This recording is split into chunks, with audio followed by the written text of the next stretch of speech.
Assalamualaikum warahmatullahi wabarakatuh. Niche Tich English B1 page number 119.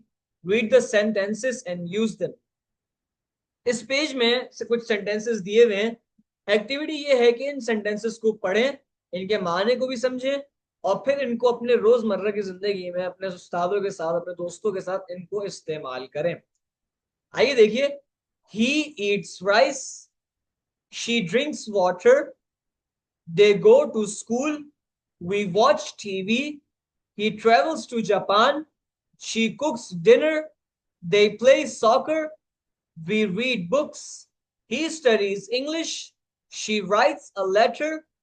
They clean the house. We go shopping. He takes a shower. She speaks. They ride bicycle. We visit friends. She listens to music. She paints a picture. इन सब के तर्जुमे ये हैं कि he eats rice, वो चावल खाता है.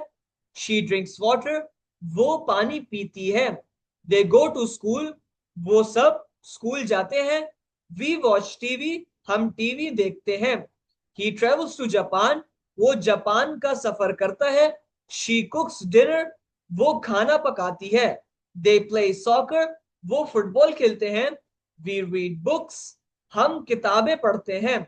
He studies English, वो इंग्लिश सीखता है. She writes a letter, वो एक खत लिखती है.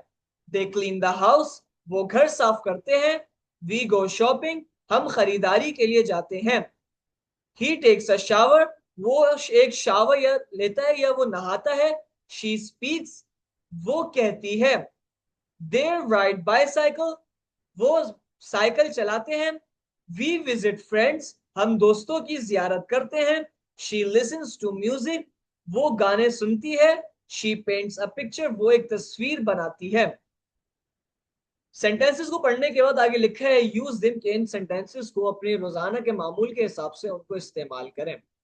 उम्मीद है आप लोगों को ये सब समझ में आ गया होगा.